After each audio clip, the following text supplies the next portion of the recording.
Assalamualaikum warahmatullahi wabarakatuh.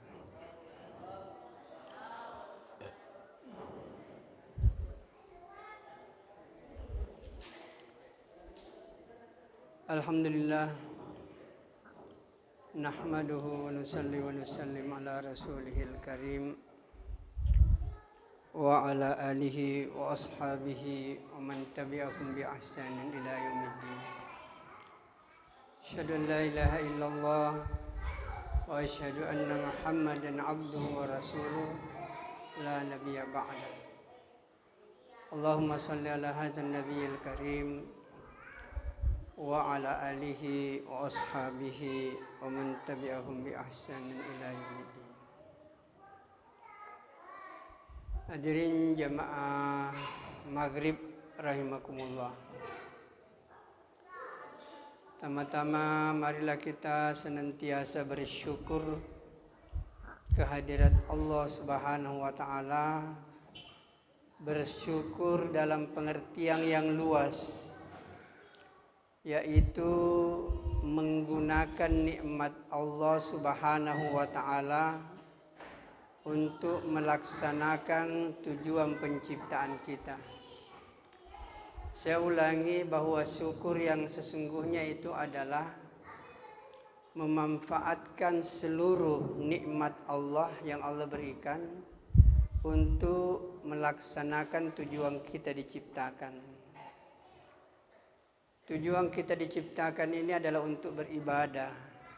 Maka seluruh nikmat Allah yang Allah berikan itu hanya untuk dipakai beribadah kepada Allah. Allah kasih kita nikmat hidup di dunia ini, maka kehidupan ini hendaknya hanya dipakai untuk beribadah kepada Allah. Allah memberikan kita nikmat harta, maka harta ini sebenarnya Allah menginginkan agar ini dipakai untuk beribadah kepada Allah.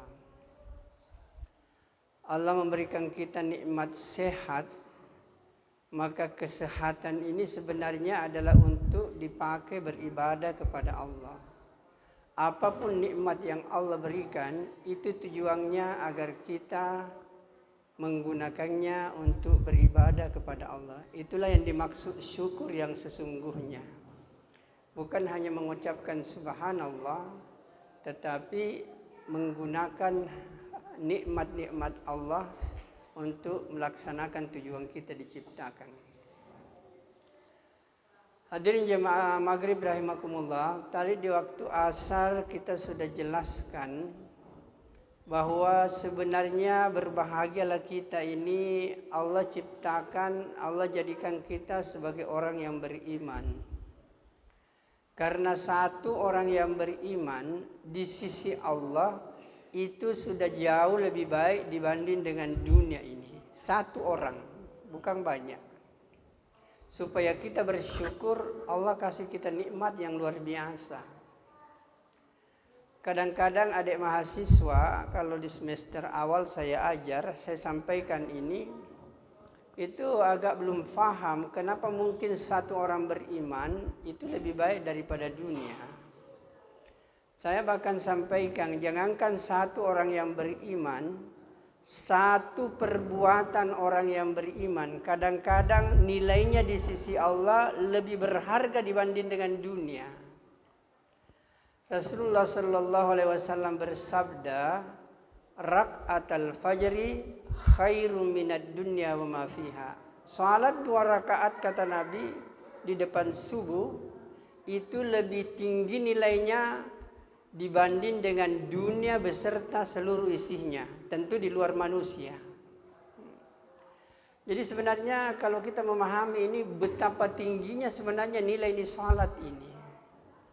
Karena hanya 2 rakaat saja sudah lebih berharga dibanding dengan dunia ini. Yang kadang-kadang manusia hanya untuk mencari uang 50.000 atau 500.000, kadang-kadang meninggalkan ibadah yang sangat luar biasa ini.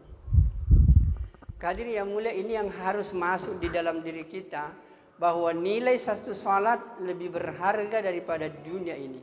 Jangankan sholat wajib, sholat sunnatnya saja sudah lebih hebat. Bagaimana dengan sholat wajibnya? Kenapa sholat ini menempati posisi yang demikian hebat? Karena Allah Subhanahu wa taala menjelaskan begini. Laqad khalaqnal insana fi ahsani taqwim. Allah menciptakan manusia ini dengan sebaik-baik bentuk. Tidak ada lagi bentuk yang lebih hebat dibanding dengan bentuk manusia. Manusia ini adalah puncak daripada penciptaan Allah Subhanahu wa taala. Dan perlu dipahami bahwa Allah menciptakan manusia sebenarnya bukan untuk hidup di dunia ini saja, tidak. Allah menciptakan manusia itu adalah untuk hidup selama-lamanya di akhirat. Jadi manusia ini adalah makhluk akhirat yang hanya mampir sebentar di dunia. Jadi saya ulangi, ini penting, bahwa manusia itu adalah makhluk akhirat yang hanya mampir sebentar di dunia ini. Tidak terlalu lama kita tinggal di dunia.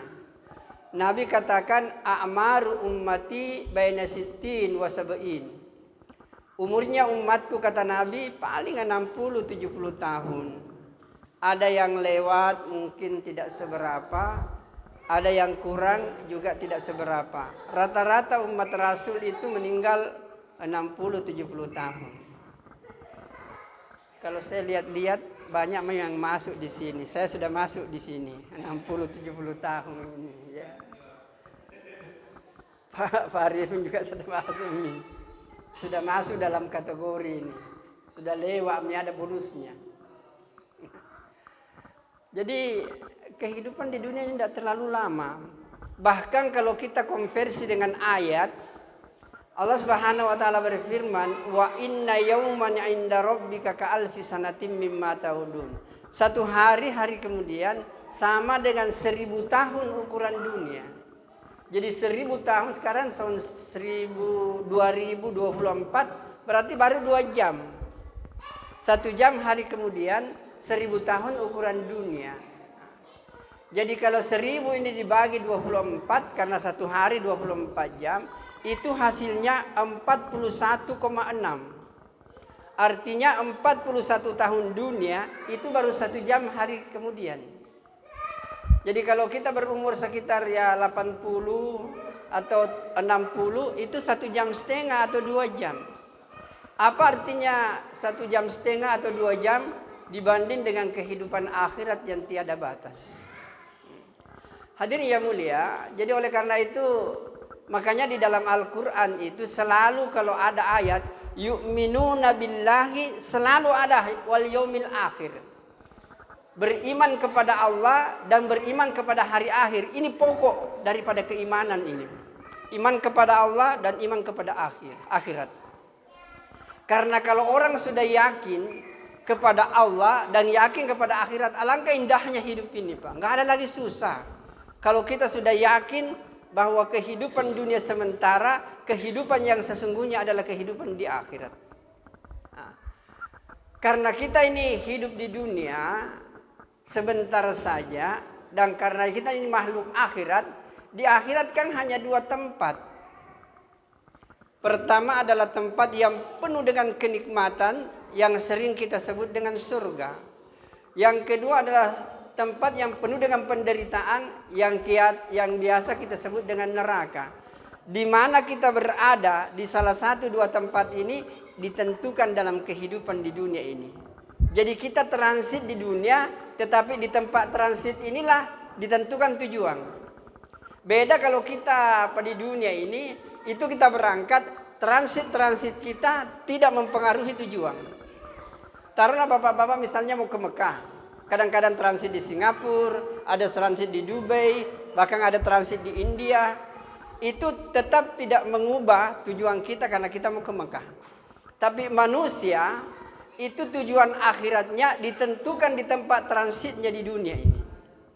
Di tempat transit kita di dunia inilah Allah katakan wahadainahun najdain. Aku bentangkan kepada manusia 2 jalan. Ini jalan ke surga, ini jalan ke neraka. Allah katakan la ikraha fiddin. Aku tidak memaksa Anda untuk memeluk ini agama. Saya hanya tunjukkan kalau kau melalui jalan ini kau akan sampai ke surga, tapi kalau kau tidak sampai ke sini kau pasti akan terjerumus di sini. Jadi hadirin yang mulia, taruhlah misalnya kalau kita di Mekah di Goa ini, kalau kita mau ke ke Bulukumba, kita kan melewati Takalar, Jeneponto, Bantaeng, insya Allah sampai ke Bulukumba. Mustahil kita sampai ke Bulukumba kalau jalannya Maros, Pangkep, Baru, kemudian Parepare menuju ke Mamuju, nggak mungkin sampai. Begitulah kita kehidupan ini. Kalau orang mau ke surga, tempuhlah jalan-jalan ke surga, insya Allah sampai ke surga. Mustahil kita sampai ke surga kalau jalan yang kita lewati menuju ke neraka. Ya hadirin yang mulia, jadi oleh karena kita ini makhluk akhirat, maka bekal yang paling tinggi yang saya sebutkan tadi itu adalah sholat ini sebenarnya. Karena sholat ini Bapak dan saudaraku yang mulia, itu terkait dengan ayat tadi bahwa aku menciptakan manusia dengan sebaik-baik bentuk. Dan karena bentuk yang seperti kita ini, untuk apa Allah ciptakan kita bentuknya seperti ini? Itu sebenarnya untuk melaksanakan suatu amal yang amal itu tidak ada yang bisa kerjakan kecuali manusia. Apakah kira-kira amal yang ibadah-ibadah yang Allah suruhkan tidak ada yang mampu kerjakan kecuali manusia? Tidak ada lain kecuali salat. Salat inilah ibadah inti. Tidak ada makhluk yang bisa kerjakan ini salat kecuali manusia. Tidak pernah kita lihat binatang salat, tidak pernah kita lihat tumbuh-tumbuhan salat, langit, bumi, burung-burung, tidak ada yang bisa kerjakan.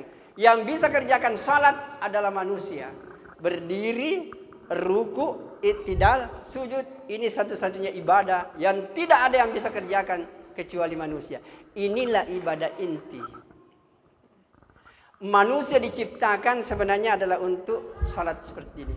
Dan salatnya para nabi, Nabi Adam sampai sekarang ini sama saja, tidak ada bedanya. Berdiri, ruku, i'tidal dan sujud, semua nabi itu menganjurkan untuk salat. Mungkin bilangan rakaatnya kita tidak tahu. Maka hadirin yang dimuliakan oleh Allah Subhanahu wa taala, makanya Ali karramallahu wajha, itu Ali kalau dia mendengarkan suara azan, itu mukanya Pak pucat itu, kemudian tubuhnya gemetar. Ketika orang tanya, "Ya Khalifah, kenapa seperti itu? Kalau kau dengar azan, mukamu pucat dan luar biasa gemetar." Dia bilang, "Kau tahu, ini azan apa ini?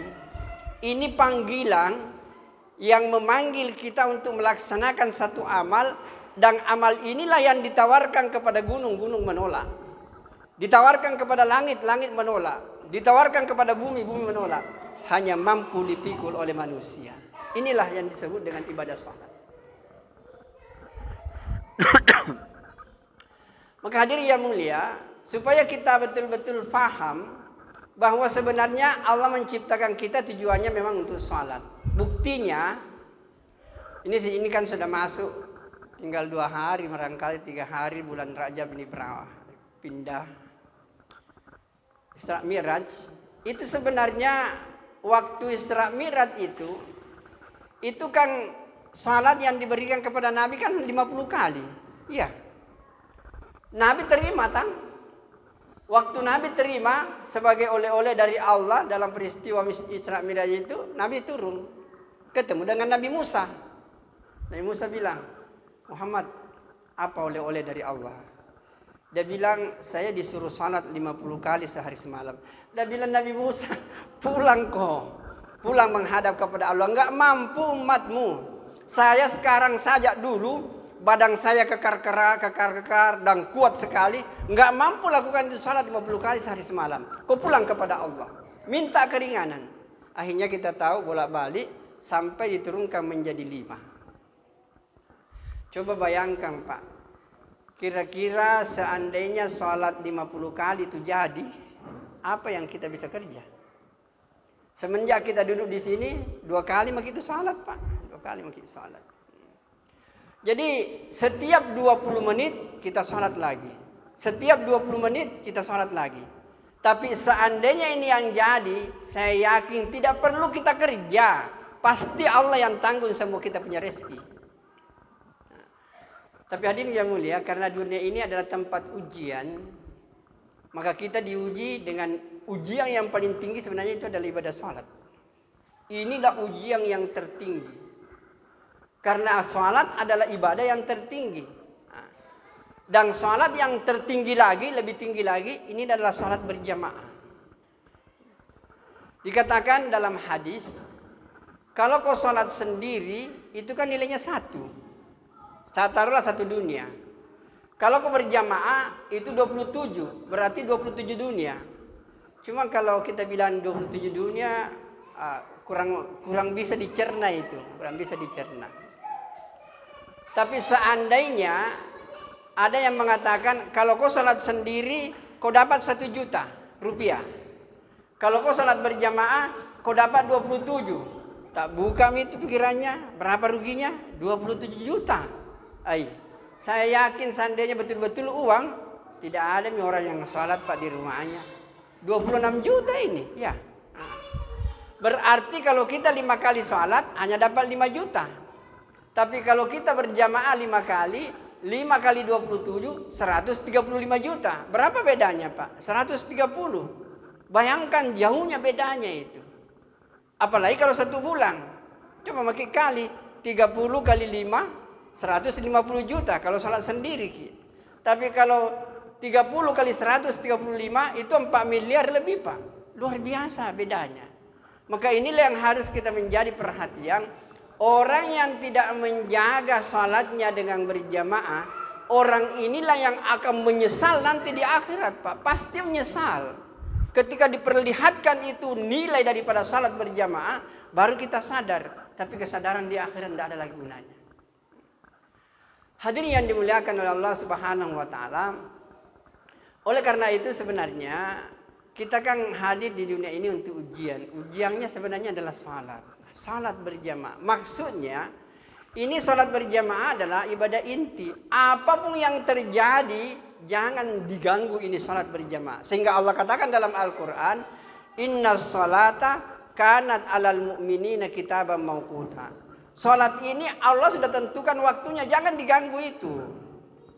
Lohor waktunya begini, asar waktunya begini, maghrib waktunya begini, asar subuh. Bahkan kadang-kadang saya berkelakar sama Pak Rektor dan dekan saya. Saya bilang, Pak, kalau kita bikin rapat, kemudian gara-gara rapat orang tidak salat berjamaah, Bapak tanggung jawab nanti di akhirat. Saya bilang begitu Kak Ustaz. Saya bilang begitulah. Hadirin yang mulia, bahkan bapak-bapak dan saudaraku yang mulia, termasuk orang yang bikin pengantin itu, kalau gara-gara pengantin itu dia pergi orang kemudian tidak salat berjamaah, maka kita akan bertanggung jawab Pak. Karena salat ini lebih penting daripada segalanya. Artinya jangan diganggu ini salat. Mau bikin rapat, mau bikin apa silahkan. Cuma memang ada hadis yang mengatakan begini. Kadang-kadang teman-teman Pak di kampus, dia bilang, Ustaz, ada kan hadisnya mengatakan bahwa kalau ada acara yang penting, salat bisa ditunda. Saya bilang betul itu hadisnya, tapi Bapak potong. Bahwa kalau ada orang acara, taruhlah rapat misalnya, boleh ditunda itu salat. Tetapi setelah rapat, semua orang yang hadis rapat, salat berjamaah. Itu yang betul. Tapi kalau kita rapat, setelah salat berjamaah, pisah, nggak ada yang salat berjamaah, ini yang salah. Boleh kita tunda, bahkan Nabi kalau mengadakan taklim kadang-kadang dia tunda sampai agak larut malam. Tapi setelah itu semua yang hadir semuanya salat berjamaah. Hadirin yang mulia, kekuatan umat ini sebenarnya ada dalam salat berjamaah. Dan kalau kita buka hadis-hadis Nabi, di samang Nabi itu Pak, aib itu kalau tidak salat berjamaah itu. Bahkan pernah ada orang buta minta dispensasi kepada Rasul. Ya Rasul, saya ini orang buta. Tidak ada yang menuntun ke masjid. Rumah gua agak jauh. Boleh nggak saya salat berjamaah? Tidak salat berjamaah. Nabi bilang boleh, silahkan. Tapi waktu dia mau pergi, dipanggil kembali sama Nabi. Nabi bilang, wahai sahabatku, kau dengar enggak azan? Dia bilang, saya dengar ya Rasul. Dia bilang, kalau kau dengar azan, tidak ada alasan kau harus salat berjamaah. Makanya kadang-kadang ada orang, bagaimana Ustaz? Ini kan sekarang ini azan pakai mic, bisa sampai 1 kilo. Gimana caranya kita dengar suara azan harus salat berjamaah? Saya bilang memang kalau dulu itu tidak ada motor, sekarang kan ada motor. Ada mobil. Apa salahnya Anda pakai mobil? Tapi intinya Bapak-bapak dan saudaraku yang mulia, bahwa salat ini adalah ibadah inti dan inilah yang menjadi ujian. Maksudnya ketika kita kaya bersalat berjamaahkah kita? Ketika kita miskin salat berjamaahkah kita? Ketika hujan salat berjamaahkah kita? Ketika panas salat berjamaahkah kita? Jadi materinya adalah salat berjamaah. Semua lingkupan kita itu adalah ujian. Ketika kita punya jabatan, apakah kita pelihara salat berjamaah? Hadirin yang mulia, kenapa salat berjamaah ini Pak penting? Karena ada hadis Nabi begini. Orang yang menjaga Pak salat berjamaah, jadi kadang-kadang saya mengatakan rumusnya salat itu sebenarnya sederhana. Rumusnya BMW. Ada mobil namanya BMW yang ini mudah diingat. B artinya berjamaah, M artinya masjid, dan W awal waktu. Inilah salat kita, berjamaah, awal waktu, di masjid. Sebenarnya kalau bunyi hadisnya tidak mengatakan di masjid, di tempat azan dikumandangkan. Di tempat azan dikumandangkan itu masjid atau musalla. Jadi kita berjamaah di masjid atau di musalla di awal waktu. Maka hadirin yang mulia, saya hanya ingin, artinya kalau kita sudah baca Pak itu hadisnya berkali-kali, takut kita itu. Karena sebenarnya Bapak-bapak, tidak perlu kita ragu. Saya ingin sampaikan, Bapak-bapak kita semua ini pasti masuk surga ya, yakin saja. Karena Nabi katakan, orang yang sudah pernah mengucapkan syahadat, la ilaha illallah, enggak usah khawatir. Orang itu pasti masuk surga. Yang kita khawatirkan jangan sampai transit di neraka Pak. Iya. Jadi semua kita ini akan masuk surga semuanya. Tapi transit di neraka yang kita takuti. Makanya doanya itu mengatakan, jadi doa itu Rabbana atina fid dunya hasanah wa fil akhirati hasanah wa qina azabannar. Itu Allah yang langsung ajarkan itu doa dalam Al-Qur'an itu. Jadi kita minta kebaikan dunia, kebaikan akhirat, tapi intinya selamatkan kami dari api neraka. Sebab kalau orang Pak dalam hadisnya itu dikatakan transit di neraka, itu paling sedikit dia akan tinggal 80.000 tahun akhirat. Itu maki 80.000 tahun kali 365, kalau tahun Hijriah 360 kali 1000. Kira-kira berapa miliar tahun itu?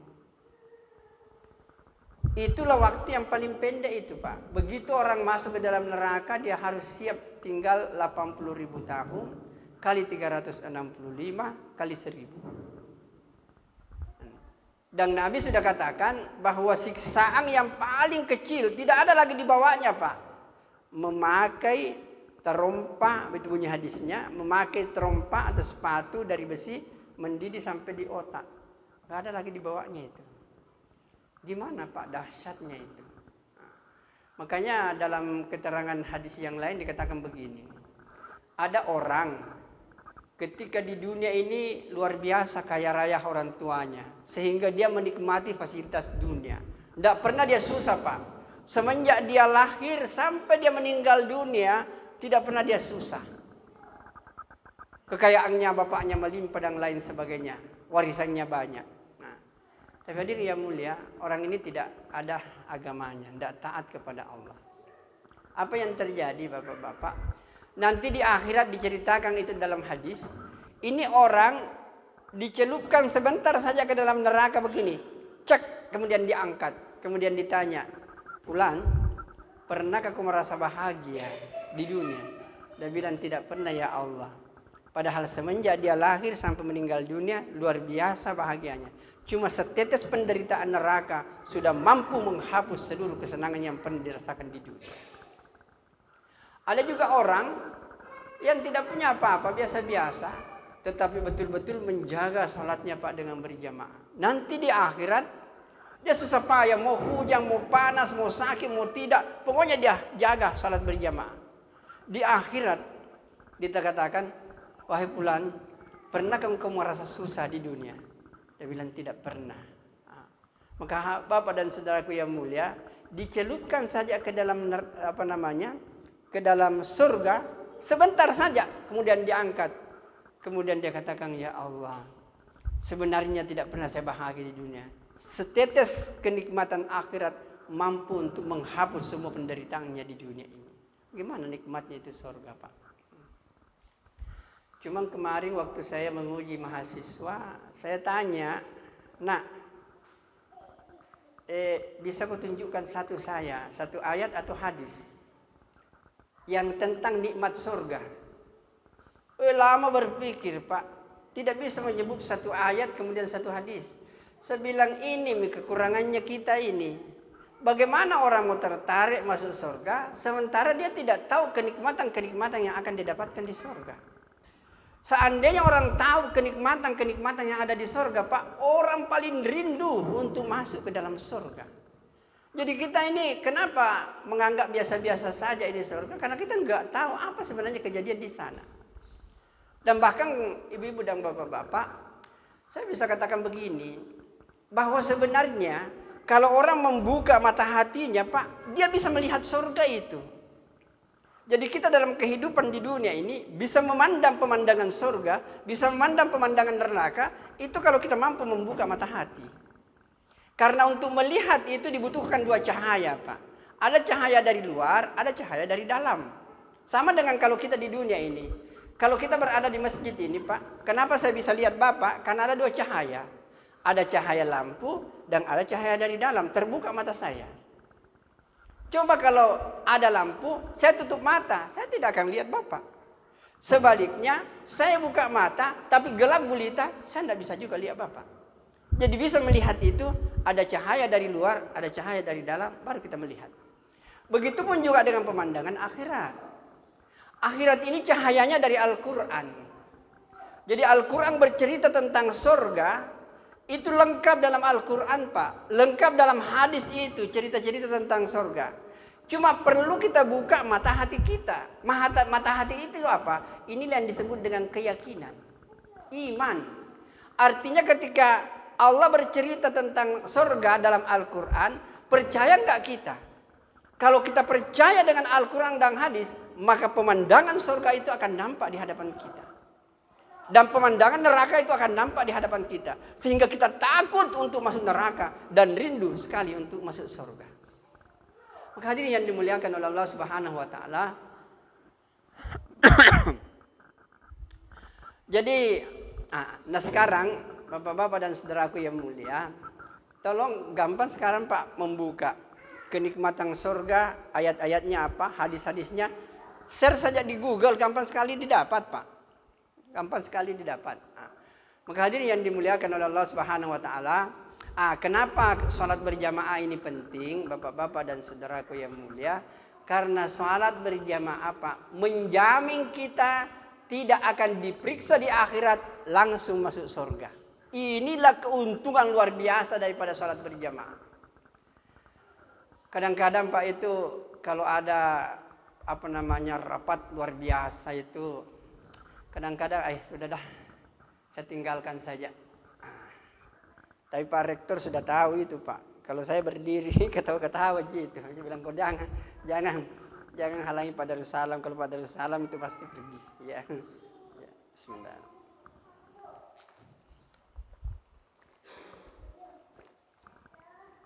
Baik. Jadi Bapak dan saudaraku yang mulia, ini cara minumnya Nabi begini Pak. Ini pegang di sini 3, sini 1, sini. Dan Nabi itu minum begini modelnya. Bismillah, kalau masuk alhamdulillah. Bismillah, masuk alhamdulillah. Itu 3 kali. Profesor Mahmud Shaltut, Rektor Al-Azhar University di Kairo, beliau katakan siapa yang minum dengan cara begini, bismillah, alhamdulillah, bismillah, alhamdulillah, bismillah, alhamdulillah. Beliau katakan, selama air itu berada dalam tubuh kita, yakin dan percaya Allah akan pelihara kita, tidak akan berbuat maksiat. Sederhana itu Pak. Kita minum, apalagi dengan cara makan menurut hadis Nabi, luar biasa. Baik Bapak dan Saudara yang mulia, sebagai ingin saya tekankan ini betul-betul bahwa Bapak sebenarnya untuk merasakan kenikmatan di dunia ini, intinya sebenarnya kalau kita bisa pelihara itu salat. Apapun kesibukan Pak, kalau memang itu menghalangi untuk salat berjamaah, tinggalkan. Coba kalau kita praktek begini, kemarin itu ada acara, orang pas ya setengah jam lah. Setelah itu mau masuk acara rehat makan-makan. Saya bilang enggak cocok ini, kalau saya masuk makan enggak dapat salat berjamaah. Saya tinggal, kalau makan saja enggak jadi masalah dibanding dengan ketinggalan salat berjamaah ini. Tapi ini perlu ada keyakinan Pak, harus ada keyakinan, ada kesungguhan. Kalau saya sendiri pada dalam hidup ini enggak ada yang paling kutakuti ini jaga salat berjamaah, karena saya yakin orang yang sholat berjamaah di akhirat tidak akan diperiksa. Peganglah kuat-kuat itu. Apa artinya kehidupan dunia yang sementara kalau kita celaka di akhirat? Dan Nabi sudah jamin, orang yang betul-betul menjaga sholatnya berjamaah nggak usah khawatir, dia akan masuk surga dan tersenyum-senyum. Bahkan hadis mengatakan begini, ketika nanti habis kiamat, kemudian dimunculkan, dibangkitkan semua manusia, maka akan terdengar suara, siapa orang yang kehidupan dunia tidak melalaikan dari mengingat Allah dan mendirikan salat, sekarang terbuka pintu surga, masuklah ke surga dengan tersenyum-senyum. Maka masuklah semuanya. Setelah orang ini masuk surga, baru hisab dimulai. Maka hadirin yang mulia, oleh karena itu, apa sih susahnya Pak menjaga salat ini dengan berjamaah? Inilah mutiara, inilah intang yang luar biasa mahalnya ini dengan salat berjamaah. Dan kekuatan umat Allah letakkan pada salat berjamaah. Bahkan banyak para pakar mengatakan seandainya salat subuhnya umat Islam sudah sama dengan salat Jumat, maka umat ini akan luar biasa berjayanya. Bahkan ada yang mengatakan umat akan kembali memimpin peradaban dunia. Persyaratannya bukan ekonomi, bukan persenjataan, tetapi ketika umat sudah mampu untuk salat subuh sama banyaknya dengan salat Jumat. Itulah perjuangan kita. Makanya hadirin yang mulia di mana-mana Pak ini. Kami mulai start kemarin di Villa Samata, karena kami ini jemaah dari Villa Samata di sini dekat Pak. Kemudian ke dekat Mega Reski, masuk ke sana. Kami hanya akan berputar-putar sekitar di sini, di sekitar Villa Samata, di sekitar kampus ini, untuk sekedar silaturahmi, untuk saling mengingatkan. Tidak ada yang lebih penting kita harus jaga kecuali menjaga salat ini dengan berjamaah. Kalau ini kita pelihara dengan baik, insya Allah Pak, di dunia kita bahagia dan di akhirat pasti kita bahagia. Sebab kenapa saya hanya ingin menyampaikan begini, jangan kita mengharap kita akan bahagia di akhirat kalau di dunia kita tidak merasa bahagia. Enggak mungkin Pak, itu sudah pasti. Bahkan rumus mengatakan kalau orang menuju ke tempat yang sejuk, sebelum sampai ke tempat yang sejuk pasti sudah sejuk. Dan kalau orang menuju ke tempat yang panas, sebelum sampai ke tempat yang panas pasti sudah panas. Bapak, ketika panas-panas kita di Makassar, kita naik ke Malino, ke Kandreavia. Saya yakin sebelum sampai ke Kandreavia, masih di Venus, itu sudah dingin Pak. Jadi sebelum kita menuju ke tempat yang panas, dingin, pasti sudah dingin. Bapak sebelum mau masuk ke mall atau ke ke toko-toko yang pakai AC, sebelum kita masuk itu sudah dingin. Artinya apa? Orang kalau menuju ke tempat yang sejuk, sebelum sampai di sana pasti sudah sejuk. Artinya orang yang calon penghuni surga Pak, jangankan di surga bahagia, di dunia pasti akan bahagia. Sebaliknya kalau ada orang senantiasa susah dalam hidupnya, punya uang banyak susah, tidak punya uang tentu lebih susah. Tinggi pangkatnya susah, tidak punya pangkat lebih susah lagi. Hadirin yang mulia, kalau ada orang tidak merasa kenikmatan dalam hidup dan merasakan kesusahan, itu berarti hati-hati kita jangan sampai kita transit di neraka, Pak. Ya. Hadirin yang mulia, mudah-mudahan Allah memberkati kita semua. Maka kita minta, Pak, Nabi Ibrahim minta, ya Allah berikanlah saya putra putri keturunan yang betul-betul menjaga salat. Itu saja permintaan yang luar biasa. Maka mari kita berdoa kepada Allah senantiasa, ya Allah istiqomahkan kami dalam salat berjamaah. Inilah mutiara yang akan memberikan kita kenikmatan di dunia dan juga kenikmatan di akhirat. Apa yang saya sampaikan kalau itu benar, itu pasti datangnya dari Allah, karena Allah lah sumber kebenaran. Toh kalau ada yang salah dan keliru, itu berasal dari kebodohan dan keterbatasan yang saya miliki. Yang jelas Bapak dan saudaraku yang mulia, kalau kita mau enak sederhana saja, perbaiki hubungan dengan Allah, harmoniskan hubungan dengan sesama manusia.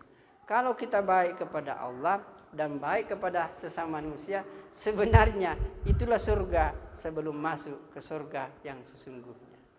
Baik, kita tutup dengan doa kepada majelis. Subhanakallahumma bihamdika asyhadu an la ilaha illa anta astaghfiruka wa atubu ilaik.